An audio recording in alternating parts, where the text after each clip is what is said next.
y'all, it's your favorite sweet girl Sammy, and I'm back as promised.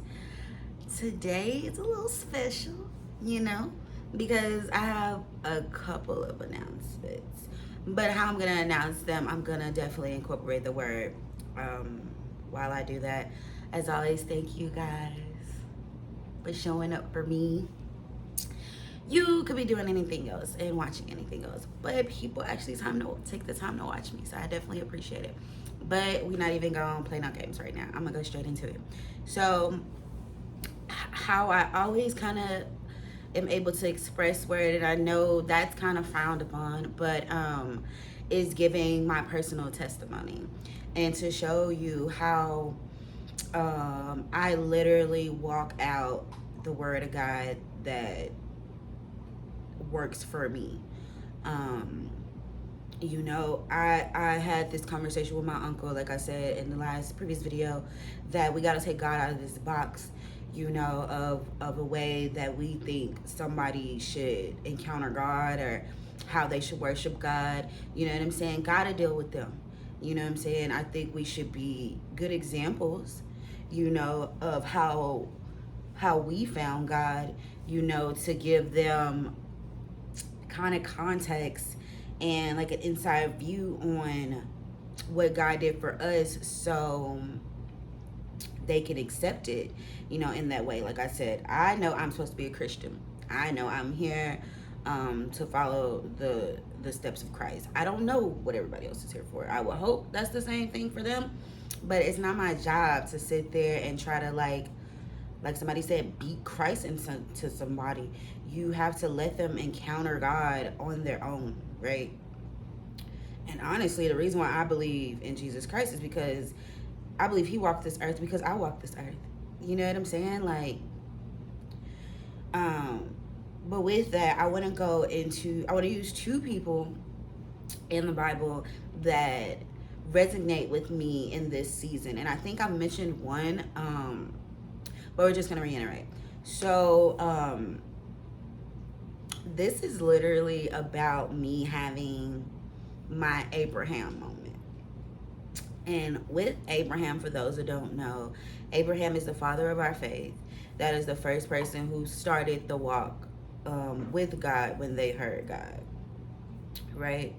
And at a very old age, Abraham got the word to leave his country, leave his kinsmen, leave his father's house to go to a land that God would show him. Literally, just go. Um, your name will be blessed. He's gonna bless those who bless you. He's gonna curse those who curse you, and everybody on the earth is gonna be blessed through you. That's in Genesis 12, 1 and 3. He literally took that word and ran with it. I'm pretty sure he grieved over it, but he literally took that word and ran with it. It's in the same. I'm currently having that same season. And when I say I'm currently having that same season, dang, I didn't know it's gonna come this fast. Everybody who's walking with me, seeing me worship in a particular space, in a particular way. But what people don't know is that in this time of growth that I had never necessarily belonged to a church. Like, I had not joined church. I was always very, I can say stubborn, very stubborn in my ways when it came to that, because I would be like, I was baptized, at the age of 7, so I joined the church at the age of 7. So it's just like, I will always be like, my pastor not dead, so I don't have to join another church. I don't mind going to church, you know what I'm saying? And I sow wherever I grow. So any church establishment that I listen to, that I feed from, I sow there. You know what I'm saying?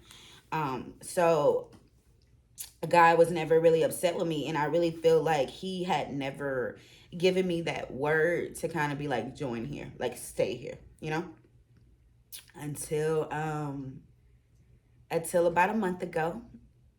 until about a month ago when I got the word to leave the church that I love so much and join another church.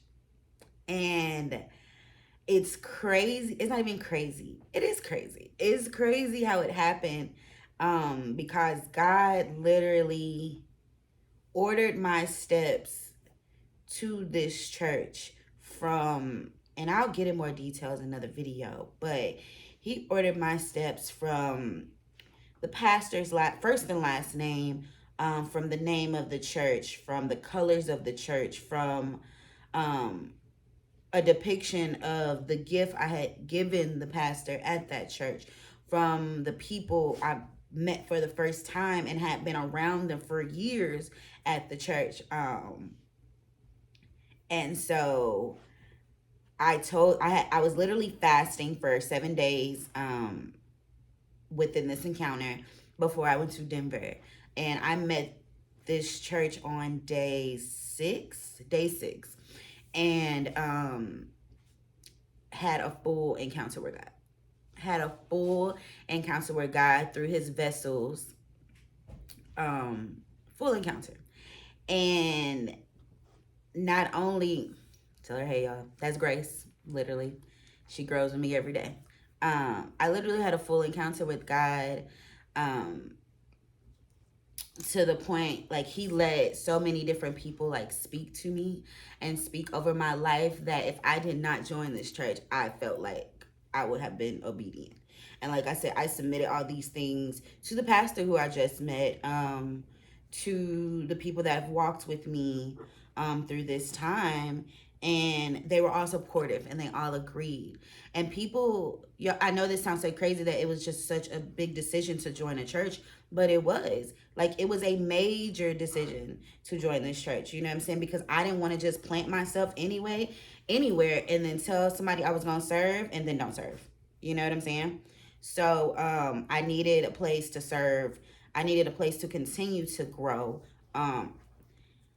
Even though I like to not be seen, it was great to find a place that seen me and wanted to see me and got to know me and wanted to get to know me. Like, in the very first encounter we had, to the point I was ushered into a table with them for dinner, sitting between the oversight pastor and my new pastor. You know what I'm saying? And the oversight pastor sat with me for an hour and 30 minutes without even knowing my name, speaking life into me and having conversation with me and agreeing with me, and also letting the pastors know the favor and the anointing that's on my life. Like, that's what I mean by first encounters started to be so great, because people started telling me I have access, I have capacity, I have ability, I have divine this, I have divine that. And for people that don't even know me and can sit and have a conversation with me and kind of just learn me from how I present myself, that ain't nothing but God. You know what I'm saying? So as you can see, we in this thing. We church is the church I go to, Worship Encounter, with pastors Devon and Raven Johnson, cousin Johnsons, you know what I'm saying? Where we receive the broken and release them whole. And this is something that even the motto of the church was so profound to me, because not only did I have my Abraham season when he told me to go, like literally go. It was nothing wrong necessarily with the church I was attending, and I still will continue to visit, you know, but as far as when God told me to go, I have to go. You know what I'm saying? And trust me, I grieved about it.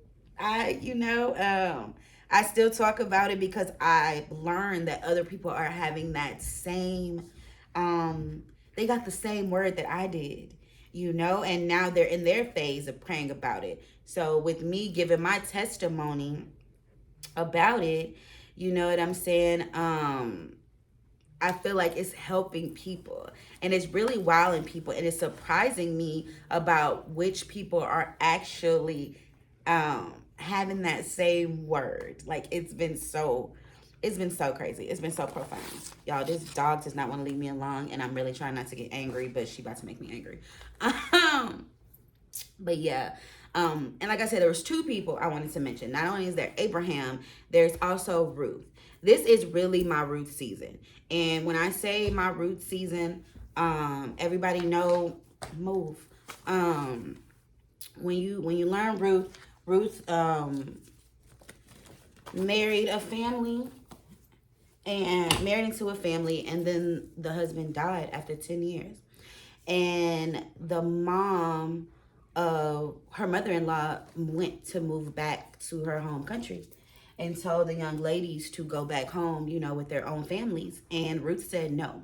And I love, it's one thing I never paid attention into the Ruth story, because the Ruth story, people use it to be like, be in a place to find your man, yada, yada, yada, right? That's a part of the story. But two profound things I really love about Ruth is that she did not know the God of Naomi, which is our God. She didn't know that God, because in her culture she had worshiped multiple gods.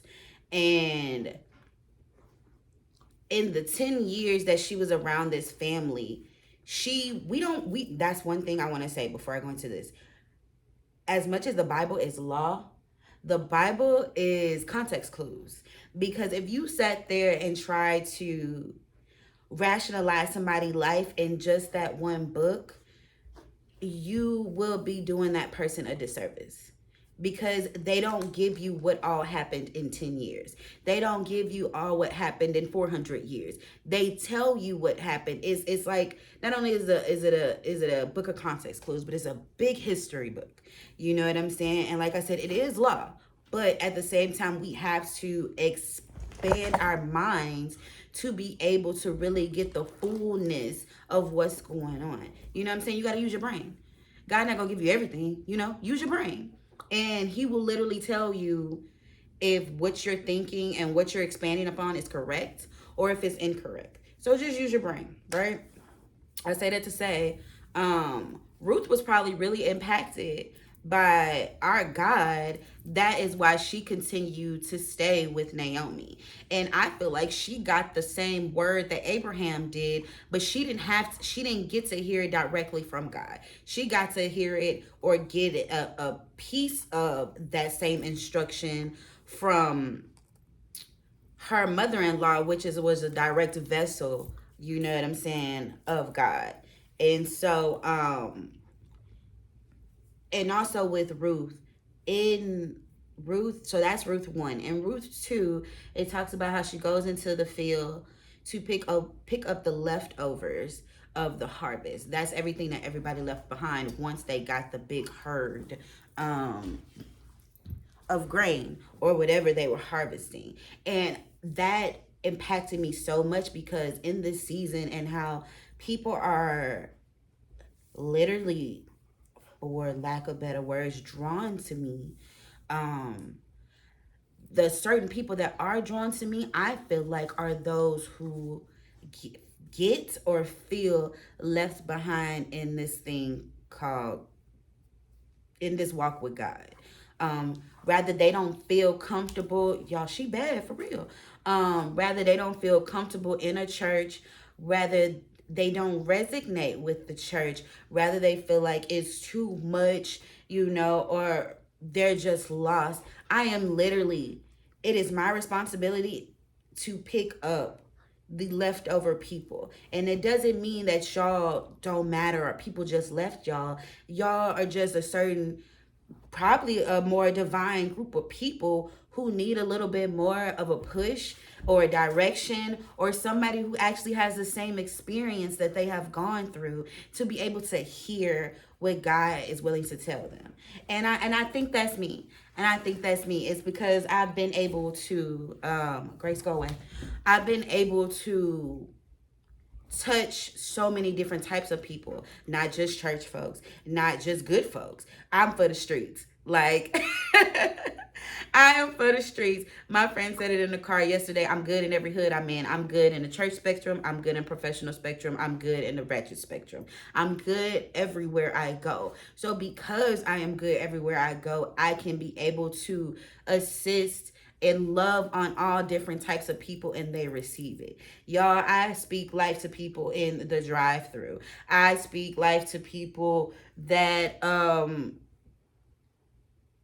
just by saying hello, I I draw people. And literally, I did not learn this was a gift until yesterday reading a book, because of my exhortation and my worship, my worship, my praise.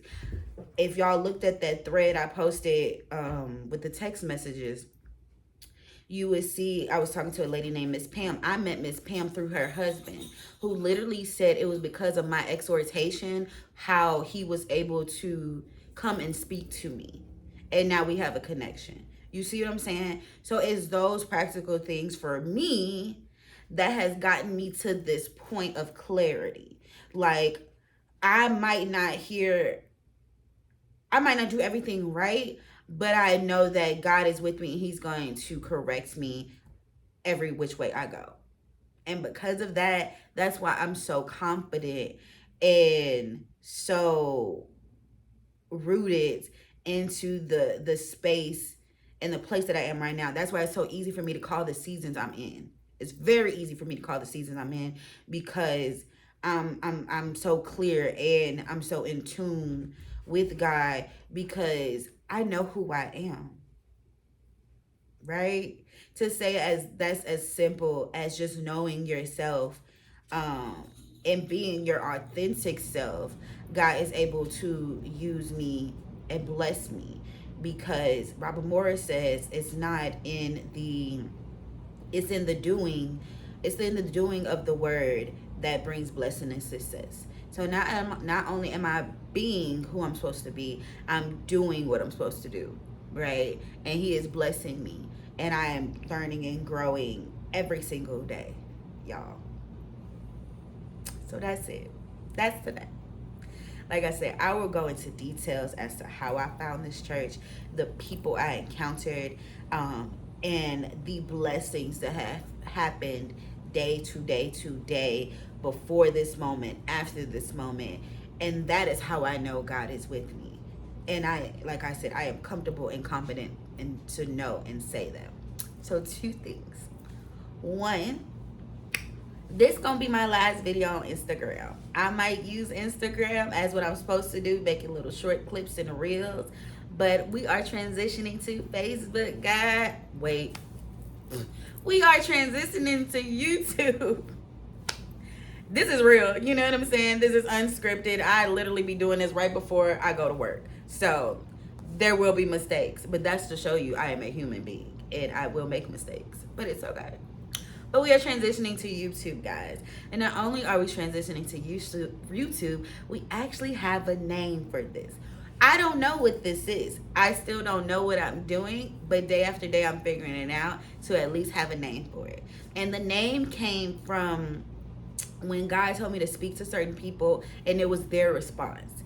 Their response resonated in me so much because it had been something I was already saying, but did not know that is what this would be, right? So every time y'all see me make a video, I always be like, I don't know what I'm doing. I'm just being obedient, right?